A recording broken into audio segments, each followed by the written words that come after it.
Hi dear students, hopefully आप ठीक होंगे और प्रिपरेशन भी बहुत ज़ोरों शोर से जारी होगी। टेस्ट की डेट करीब है। काफ़ी उम्मीद है कि 10 दिसंबर के नियर 2 दिन आगे 2 दिन पहले आपका टेस्ट हो जाएगा। आज का ये सैम्पल पेपर जो है इंटरनेशनल ट्रेड का सीक्वल है, पार्ट 2 है। 38 नंबर एमसीक्यू तक हम डिस्कस कर चुके थे, अब हम 77 तक जाएंगे। और अगर आप ये एमसीक्यू कर लेते हैं इंटरनेशनल ट्रेड से रिलेटेड तो आपके तकरीबन तमाम एरियाज़ कवर हो जाएंगे। चैप्टर वाइज ये सारे एमसीक्यूज़ बने हुए हैं और इससे आपको ये अंदाज़ा हो जाएगा कि आपको कौन सा एरिया सही तरीके से आता है, कौन सा एरिया वीक है, आप फिर उसे रिवाइज भी कर सकते हैं। यूजुअली इंटरनेशनल ट्रेड से रिलेटेड एमसीक्यूज़ 10 to 12 आ जाते हैं टोटल 80 एमसीक्यूज़ में से। सो आपने इसे सीरियसली लेना है। सबसे पहला एमसीक्यू जो है आज का वो लियोनटिफ पैराडॉक्स से रिलेटेड है। W. Leontief used an input-output table in order to test the Leontief paradox जो है वो टेस्ट किया गया था, बेसिकली यूज़ किया गया था टू टेस्ट एचओ मॉडल। तो एचओ को एम्पिरिकली जो फर्स्ट इन्वेस्टिगेट किया गया वो लियोनटिफ पैराडॉक्स के ज़रिए किया गया, या लियोनटिफ की जो स्टडी है एम्पिरिकल स्टडी यूएसए की इकोनॉमी पे। In his empirical test of comparative advantage W. Leontief found that, अब उसने फाउंड क्या किया, उसने ये देखा कि एचओ मॉडल ये कहता है कि यूएसए क्योंकि कैपिटल अबंडेंट कंट्री, उसे कैपिटल इंटेंसिव चीज़ें एक्सपोर्ट करनी चाहिए और उसकी जो इंपोर्ट होनी चाहिए वो लेबर इंटेंसिव होनी चाहिए, लेकिन रिजल्ट इसके रिवर्स आए। सो जो 3 ऑप्शन है, US exports are capital intensive relative to US import, अगर ये वाली बात मान ली जाए ये तो एग्जैक्टली एचओ कहता था, क्योंकि लियोनटिफ इज़ क्रिटिसिज्म भी एचओ के ऊपर और इसके रिवर्स रिजल्ट आए थे। सो ये नहीं हो सकता। US imports are labour intensive relative to US exports. अगर ये वाली बात मान ली जाए तो भी आपका एचओ मॉडल होल्ड करता है, ऐसा भी पॉसिबल नहीं है। रिवर्स ही है ना इसी बात के।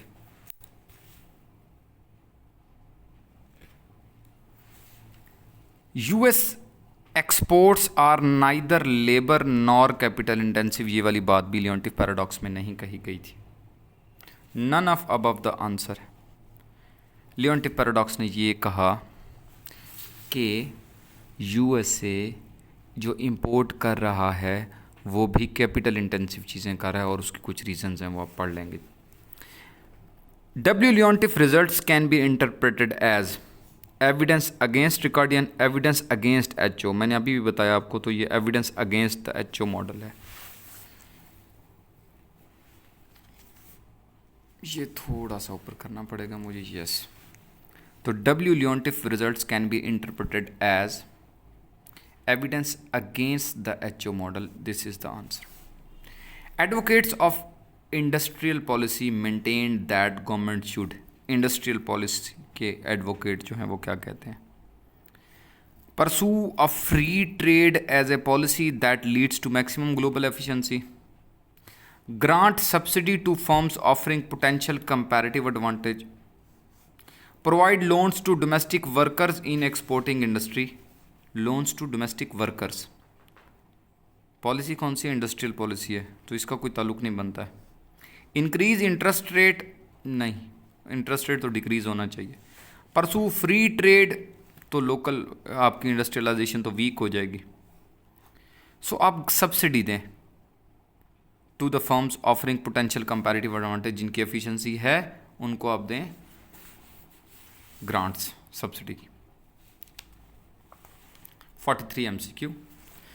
A tax of 20 cent, this is not per cent, बड़ा गौर से देखना है। 20 cent per unit of imported cheese would be an example of specific tariff, specific tariff in terms of dollar, in terms of rupees, in terms of cent लगता है, तो इस वजह से ये स्पेसिफिक। परसेंटेज में लगता है वो एड वैलोरम होता है। टैक्स ऑफ 15% वो एड वैलोरम टैरिफ हो गया आपका, ये option. Next, the effective rate of protection. अब इफेक्टिव रेट ऑफ प्रोटेक्शन में आपके पास वैल्यू एडेड था, V prime minus V over V formula था, अगर आप देख लें तो। सो इसमें वैल्यू एडिशन की बात होती है। So distinguish between tariff that are effective and those that are not effective, इस तरह की कोई बात नहीं है। Is the minimum level at which tariff becomes effective, no. Shows how effective tariff in raising revenue, इसका कोई ताल्लुक नहीं है। Shows the increase in value added for domestic, यानी इफेक्टिव रेट बेसिकली क्या करता है, डोमेस्टिक वैल्यू एडिशन को मैक्सिमाइज करता है। That a particular tariff structure makes possible in percentage term, क्योंकि इसे आप फिर मल्टीप्लाई बाय 100 करते हैं। सो इसके बारे में अगर आपने देखना हो तो मेरी वीडियो मौजूद है इफेक्टिव रेट ऑफ प्रोटेक्शनिज्म पे, आप देख सकते हैं इंटरनेशनल ट्रेड में। ओके जी, तो कोटा आपके पास next is quota. Quota physical restriction होती है इंपोर्ट पे। Quota are government impose limits on quantity, ठीक है जी, QTY क्वांटिटी ये आपके पास है। Next is dash are quotas that lead to complete abolition of trade. Trade पे मुकम्मल पाबंदी कब लग जाती है, जब एम्बार्गोज लगते हैं। नेक्स्ट, इंटरनेशनल डंपिंग में इन्वॉल्व। इंटरनेशनल डंपिंग में इन्वॉल्व, याद रखें में इन्वॉल्व कहा है, ये नहीं कहा international dumping is. International dumping में इन्वॉल्व। क्विकली आप तो खुश हो जाएंगे, ये तो आज बहुत ज़बरदस्त पेपर आ गया। अज़रा ने आंसर ए करना है, आपने ऐसा नहीं करना है, या उसने बी कर देना है। आपने क्या करना है, बड़े तवज्जो से देखना है, इस बात को आपने गौर से देखना है। मे इन्वॉल्व और इज़ में बड़ा डिफरेंस आ गया, तो ये बात ठीक है। Selling goods to foreigner at a price below the charge domestic consumer, ये भी डंपिंग में आता है। Selling goods to foreigners at price below the cost of production, ये भी डंपिंग में आता है। Anti dumping duties being levied on the imported good, बिल्कुल anti trust anti dumping laws होते हैं बहुत सारी कंट्रीज़ के अंदर। क्योंकि इंटरनेशनल डंपिंग में क्या क्या आता है इसको डिस्कस किया गया, तो ये सारी ऑप्शन आती हैं आपके पास, ऑल ऑफ अबव बनेगा, ठीक है। Next, the form of international price discrimination normally associated with economic recession, यानी बात तो डंपिंग की कर रहा है, लेकिन कब, कौन सी, इकोनॉमिक रिसेशन में। और excess inventories in exporting nations is known as, जब आपके पास बिकॉज ऑफ रिसेशन आ जाए एक्सेस इन्वेंट्रीज, कभी कभार ऐसा हो जाए, तो that would be called sporadic dumping. Persistent हमेशा ही आपकी सप्लाई ग्रेटर देन डिमांड रहती है, तो ये नहीं हो सकता। ईयर एंड तो वैसे ही नहीं हो सकता। प्रीडेटरी होती है, यानी कि बेसिकली आप डिस्ट्रॉय कर रहे हैं कंपटीटर को, तो वो अभी नेक्स्ट ऑप्शन में ही आपके पास आ गया। The form of dumping that represents the great potential net welfare loss, great potential net welfare loss for importing nation, यानी इम्पोर्टिंग नेशन के प्रोड्यूसर को आप डिस्ट्रॉय कर दें, that would B predatory dumping. Okay, the next MCQ that is 51 number, वो क्या कहता है, import substitution is an example of. आप अगर इम्पोर्ट सब्सटीट्यूशन करते हैं तो ये किस चीज़ की एग्जाम्पल है, the principle of comparative advantage, no. The principle of absolute advantage, no. And outward looking growth, outward looking export वाली होती है, ये जहन में रखें, यानी आप एक्सपोर्ट को प्रमोट करें तो वो आउटवर्ड लुकिंग होगी, अगर आप इम्पोर्ट सब्सटीट्यूशन को प्रमोट करते हैं तो इनवर्ड लुकिंग ग्रोथ स्ट्रेटजी होती है। सो आपके पास ऑप्शन जो है वो डी है। Next is export led growth, क्या होगी, export led growth strategies tend to emphasis, किस चीज़ पे एम्फेसिस करेंगे, resource allocation based on principle of absolute advantage, resource allocation based on principle of comparative advantage, trade protection for import compete, trade protection for export competing. तो export led growth मैंने जैसे ऊपर बताया, आपने आउटवर्ड लुकिंग ग्रोथ देखनी है, आपने ये देखना है कि आपके कंट्री में अगर कुछ इंडस्ट्रीज ऐसी हैं जिनको कंपैरेटिव एडवांटेज, आप उनको सपोर्ट करेंगे। Resource allocation based on principle of comparative advantage. NAFTA क्या है जी, नेफ्टा है North American free trade area, इसी तरीके से होता है European free trade area, EFTA NAFTA. तो नेफ्टा बेसिकली जो है ये आपके पास एग्जांपल है फ्री ट्रेड एरिया की। कभी कभी आंसर ना नाम में ही अब मौजूद होता है, पता हो तो। The European union is an example of. European union, अच्छा अब ये कहाँ पे है? ये वाला टॉपिक जो है ये है इकोनॉमिक इंटीग्रेशन के अंदर। आप ये आके देख सकते हैं, मेरे ख्याल चैप्टर नंबर 11 है चिक्लॉडिस की बुक का। सल्वाडोर का मुझे नहीं आइडिया, अगर आप देख लीजिएगा तो उसमें ये गिवन है। इसे कहते हैं इकोनॉमिक इंटीग्रेशन या प्रेफरेंशियल ट्रेडिंग अरेंजमेंट। वहाँ ये 5 स्टेप दिए हुए होंगे, ये 2 डिस्कस हुए। यूरोपियन ये कॉमन मार्केट होता है। Trade creation take place. अब next MCQ is trade creation. ये बहुत इंपॉर्टेंट है, मेरी वीडियोस में मौजूद नहीं है ये 2 topic, trade creation and trade diversion. आपने ज़रूर देखने हैं, या ये डेफिनेशन जैसे इसके अंदर आ रही है ये आपने याद रखनी है। तो ट्रेड क्रिएशन क्या है? A country moves from autarky to free trade, यानी अटार्की से फ्री ट्रेड की तरफ जाना। क्या ट्रेड क्रिएशन है? A movement to a custom union reduces the cost of trade through standardization. No. Economic integration result in a movement in product origin to a lower cost member country. Basically होता ये है, देखिए मैं थोड़ा सा समझा देता हूँ। ट्रेड क्रिएशन में ये होता है कि आप पहले एक प्रोडक्ट आप प्रोड्यूस कर रहे होते हैं, ठीक है, लेकिन ये होता है कि आपकी कोई कस्टम यूनियन नहीं बनी हुई होती, किसी आप एसोसिएशन के मेंबर नहीं होते। फिर 2 या 3 कंट्रीज़ जो हैं वो क्या करती हैं, आपस में एसोसिएशन बनाती हैं। उनमें जो लो कॉस्ट होता है, आपकी जो ट्रेड है उसकी तरफ डाइवर्ट हो जाती है। सो आपके पास ऑप्शन जो है वो सी है। मैं एक दफ़ा दिखा देता हूँ। The economic integration result in shift in product origin from a lower cost non member country to a member country. ठीक है जी, तो ये आपके पास है। ये डी, वेरी सॉरी। अब मैं वीडियो एडिटिंग मुझे इतना नहीं पता। ये डी ऑप्शन ट्रेड डाइवर्जन का है, ठीक है। तो मैं इसको अब काट भी नहीं सकता, तो ये आपको थोड़ा सा मैं इसके ऊपर करके दिखाता हूँ। सो अभी आपको पता चल जाएगा दिस इज़ अबाउट व्हाट, ताकि 3 जो सी और जो डी ऑप्शन है ना, इसमें डिफ्रेंशिएट बता दूँ, ताकि एक ट्रेड डाइवर्जन की है बेसिकली, एक क्रिएशन की।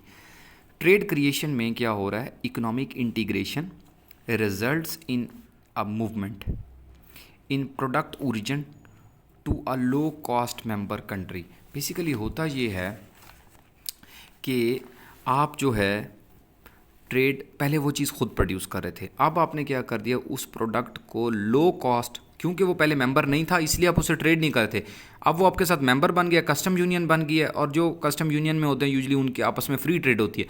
तो आपने क्या किया, उससे चीज़ मंगवाना शुरू कर दी, वो लो कॉस्ट मेंबर है आपका। That is trade creation. इसीलिए आपके पास जो ऑप्शन है वो सी आंसर बनता है। अगर सी को देखें again, economic integration result in a movement in product origin to a lower cost member country, ये डेफिनेशन भी है। आप ट्रेड क्रिएशन को एक दफ़ा देख लीजिएगा। ट्रेड डाइवर्जन में क्या होता है? ट्रेड डाइवर्जन में ये होता है, मैं आपको पहले थोड़ा सा समझा देता हूँ। यूँ होता है कि for example,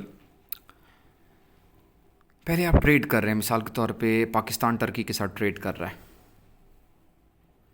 and then Turkey is an efficient country, हम उनसे बसेस मंगवा रहे हैं। हमारी जो क्या होता है, एक कस्टम यूनियन बनती है, और उसमें 2 और मोर देन 2 कंट्रीज, उसमें चाइना भी इन्वॉल्व हो जाता है। तो अब इवन दो कि चाइना इनएफिशिएंट मेंबर है, हमने टर्की पे टैरिफ लगा दिया, और वो जो चाइना है, क्योंकि वो हमारा एसोसिएशन का मेंबर है, उसके ऊपर हमने टैरिफ को ज़ीरो कर दिया। Even though he is inefficient, तो हमारी ट्रेड डाइवर्ट हो गई। पहले जा किस तरफ रही थी? टर्की की तरफ, और वो डाइवर्ट होगी टुवर्ड्स चाइना। तो ये ट्रेड डाइवर्जन है। एफिशिएंट प्रोड्यूसर से इनएफिशिएंट हाई कॉस्ट प्रोड्यूसर की तरफ जब ट्रेड शिफ्ट होती है, ट्रेड डाइवर्जन होती है। मैं आपको इसके ऑप्शन बता देता हूँ। That is option D. This is the option D. Economic integration result in a shift in product origin from a low cost non member country to a member that having a higher cost. तो ये अभी मैंने पहले समझाया भी है, उसको आपने 1-2 दफ़ा सुन लेना तो आपको बात समझ आ जाएगी। Next is a country transaction with the rest of the world are recorded in balance of payment. The role of dash is to direct one nation saving into investment of another nation. Role of basically capital flows. ये जो आपके capital flows हैं, is to direct one, एक country की saving को दूसरी country में investment में कन्वर्ट करना, ये आपके पास कैपिटल फ्लो होते हैं। बेसिकली बैलेंस ऑफ पेमेंट के चैप्टर से MCQs लिए गए हैं। नेक्स्ट, करंट अकाउंट इंक्लूड्स, अब करंट अकाउंट के 4 पार्ट्स होते हैं, trade in goods, trade in services, income and current transfers. तो ये 4 होते हैं। तो ट्रांसफर्स आप कह लें, करंट ट्रांसफर्स कह लें, तो आपके पास पहला ऑप्शन क्या है, ट्रेड मर्चेंटाइज की यानी गुड्स की, सर्विसेज की trade included, unilateral transfers included, all of above, yes, D is the option. तो करंट अकाउंट को आपने देख लेना है। When a country has a trade deficit, it, जब ट्रेड डेफिसिट होगा, बैलेंस ऑफ ट्रेड की बात हो रही है, बीओपी की बात नहीं हो रही, purchase more goods from the rest of the world then it sells, export कम, इंपोर्ट ज़्यादा है। Next, the most widely traded currency is US dollar. The supply of foreign currency tends to be, the supply of foreign currency, हमेशा supply of currency for example supply of dollar, ये positive slope, upward sloping होती है। Next, suppose that a Swiss television set that cost 200 Franks in Switzerland cost, Swiss television है, cost 400 Franks इन Switzerland, 400 का वो Switzerland में है, and 200 in United states. तो United state में वो 200 का है। तो आपसे पूछ रहा है what is the exchange rate. अब वो एक्सचेंज रेट आपको उसने गुड्स के टर्म में बताया, तो 2 फ्रैंक्स बेसिकली पर डॉलर। तो क्योंकि देखें ना, एक प्रोडक्ट है वो $200 की आती है एक कंट्री में, यूएसए में, दूसरी कंट्री में 400 की है। तो फ्रैंक्स की बात कर रहा हूँ मैं, एक कंट्री में 200 फ्रैंक का टेलीविज़न है, दूसरी कंट्री में 400 का, यूएसए में बेसिकली वो 200 का है और स्विट्ज़रलैंड में 400 का है। तो एक्सचेंज रेट क्या होगा, 2 फ्रैंक्स पर डॉलर। अच्छा जी, तो आपने करना ये है, next is 64 that is under the system of floating exchange rates the pound would depreciate in value if there occurs, floating exchange rate है, पॉन्ड डेप्रिशिएट कब होगा, याद रखें जब डिमांड फॉर पाउंड फॉल कर जाए या सप्लाई ऑफ पाउंड राइज कर जाए, दोनों सूरतों में आपका पाउंड डेप्रिशिएट कर जाएगा। ठीक है जी। तो अब आपके पास आंसर यहाँ पे क्या है, price inflation in United states, इससे पाउंड की वैल्यू बढ़ेगी क्योंकि यूनाइटेड स्टेट्स की चीज़ें महंगी होंगी, हाँ, आपकी एक्सपोर्ट बढ़ेगी। An increase in US real income, they will import from you. A decrease in the Britain money supply, उनकी ब्रिटेन की मनी सप्लाई कम हो गई है, यहाँ इन्फ्लेशन कम होगा, ठीक है, चीज़ें सस्ती होंगी। और आपके पास falling interest rate in Britain, ये डेंजरस काम है, ये ले जाएगा डेप्रिसिएशन में, ये तीनों अप्रिसिएट करेंगे। तो falling interest rate in Britain, outflow of money होगी टुवर्ड्स यूएसए, तो डिमांड फॉर पाउंड फॉल करेगी। होपफुली आपको पूरे का पूरा रिवाइज करा दिया ये वाला एक्सचेंज रेट का मैकेनिज़्म, तो समझ आ गई होगी आपको। A depreciation of dollar will have its most pronounced impact. A depreciation of dollar will have most pronounced impact on imports if the demand for import is elastic. वजह क्या है, ये मार्शल लर्नर कंडीशन की बात की गई है। तो जब आपकी कंट्री की डेप्रिसिएशन होती है, आपकी इंपोर्ट पे असर उसी वक्त ही होगा, प्रोनाउंस यानी कि मुनासिब या इफ़ेक्टिव होगा, तो वो जब इलास्टिक होगी आपकी import. Suppose, next is suppose suppose there occurs an increase in Canadian demand for Japanese computer. Canada के लोग जापान के कंप्यूटर की डिमांड ज़्यादा कर रहे हैं। सो जापानीज़ येन की जो है ना बेसिकली डिमांड जो है वो इंक्रीज़ हो रही है। सो एप्रिसिएशन किस चीज़ की होगी, येन की एप्रिसिएशन होगी। Increase in the demand for yen, decrease in the demand for yen, increase in the supply of yen and decrease in the supply of yen। तो बड़ी सिंपल सी बात है, पहले बता चुका हूँ मैं आपको आंसर, तो ये आपके पास आंसर है। oh my gosh, next is the reduction or covering of foreign exchange risk is called, देखें, covering of foreign exchange risk, ये एक बहुत ही फेवरेट एमसीक्यू है पीपीएससी वालों का। एक ज़माने में, पता नहीं आप तो फेवरेट एमसीक्यूज़ कहाँ चले गए हैं बेचारे, लेकिन ये है कि एक ज़माने में ये बहुत फेवरेट हुआ करता था। हैजिंग इसकी ये जो है ना होता है, पास्ट पेपर्स देखें तकरीबन हर एमसीक्यू में ना हैजिंग, स्पेकुलेशन और आर्बिट्रेज, ये 3 भाइयों का जिक्र ज़रूर मिलता है। अच्छा, आगे चलते हैं। Next, if Sweden currency depreciate relative to Norway की करेंसी, स्वीडन की करेंसी डेप्रिशिएट कर गई नॉर्वे की करेंसी की निस्बत, सो नॉर्वे की currency is little bit up and Sweden की currency is little bit down. So क्या होगा, Norway export goods become more expensive. फजूल बात नहीं, सही बात। क्यों? क्योंकि Norway is up and Swedish is down, Norway की export goods become more expensive to Norway's. ये फजूल सी बात है। Norway's export goods become cheaper to Swedish, ना Swedish export goods become cheaper to Norway residents. Yes, C option मुझे reasonable लग रहा है। एंड स्वीडन, सीडन लिख लिख के थक गया था मेरा ख्याल है, इस वजह से ये सीडन बन गया। Export goods become cheaper to, ये नहीं हो सकता, सी ऑप्शन है। याद रखें, जो कंट्री ज़्यादा डेप्रिशिएट करेगी उसकी प्रोडक्ट दूसरी कंट्री में ज़्यादा चीपर होंगी, इसलिए आपका ऑप्शन सी है। गौर से देख लेना आपने। Okay, next is speculator in foreign exchange market. सारे काम करेगा बेचारा, कौन सा काम नहीं करेगा, एक्सेप्ट कहा है। स्पेकुलेटर्स क्या करते हैं? They take risk in buying and selling of foreign currencies to make profit. Arbitrager क्या करता है? साइमल्टेनियस सेल, इधर से ख़रीदता है वहीं दूसरी जगह बेच देता है। दे टेक रिस्क, ये होल्ड भी कर सकते हैं अपने पास। Attempt to profit by trading on expectation about future currency prices, बिल्कुल स्पेकुलेटर ये करता है। बियर रिस्क, बिल्कुल। Attempt to buy currency at a lower price and later, not उसी टाइम होगा तो वो आर्बिट्रेजर होता है, लेटर। सो ये तीनों काम तो वो करता है। कौन सा काम बेचारा नहीं करता, अभी देखते हैं। This is simultaneous buy a currency at a lower price and sell the currency at a higher price, it is arbitrage. So this is not done by speculators, so यही आपका आंसर है D. Next is what?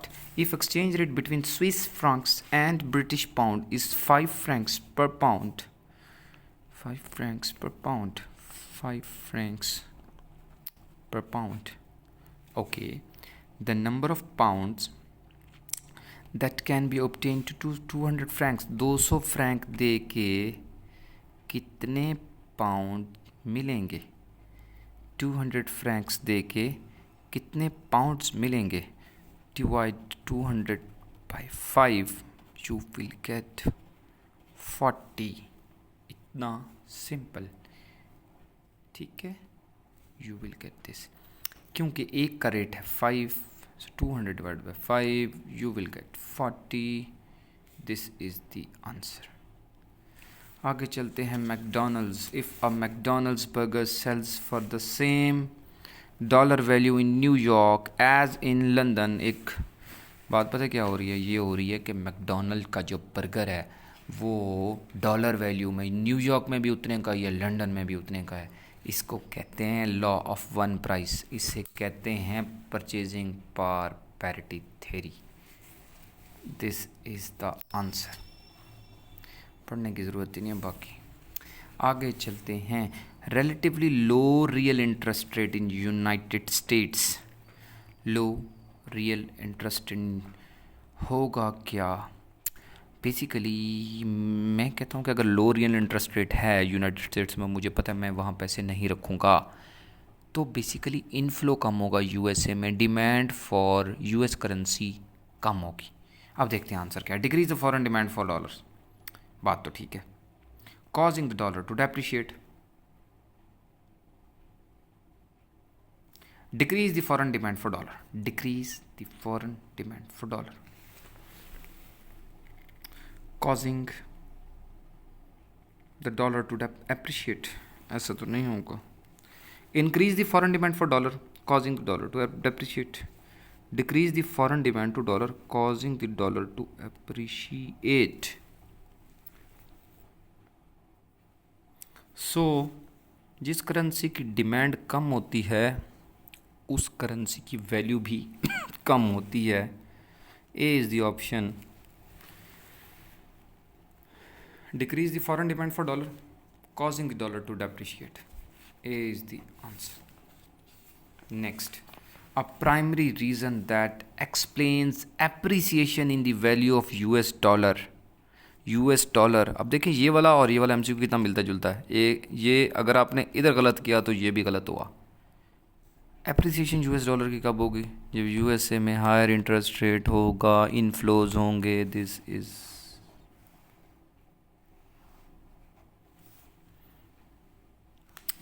Next.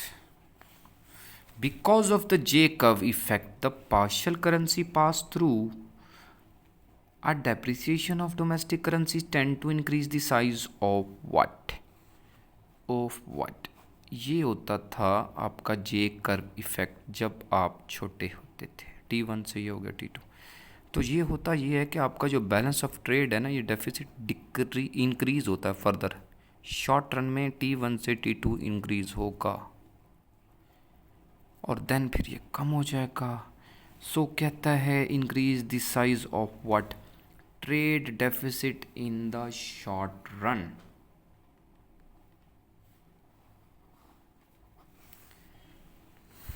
Next is what? Economic theory predicts that a currency depreciation will lead to. Economic theory कहती है कि जब currency की depreciation होगी तो इनमें से क्या होने के चांसेस कम से कम है, क्या नहीं होगा, चलें यूं समझ लें। So least lead to an improvement in the home countries trade balance when. Economic theory ने ये कह दिया आपको,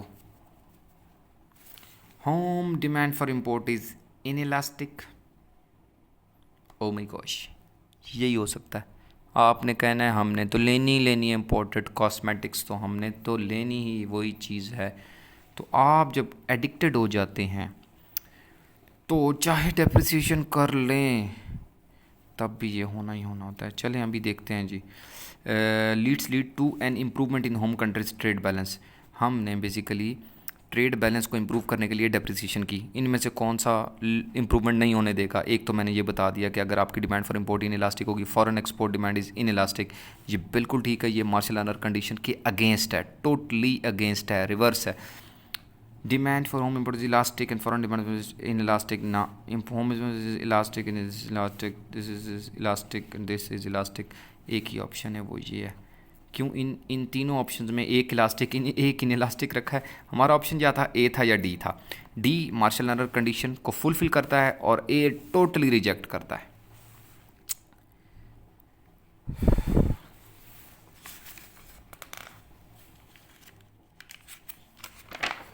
last two MCQs, very interesting easy MCQs. The notion that following a currency depreciation, the balance of trade falls for a while before increase is called a effect.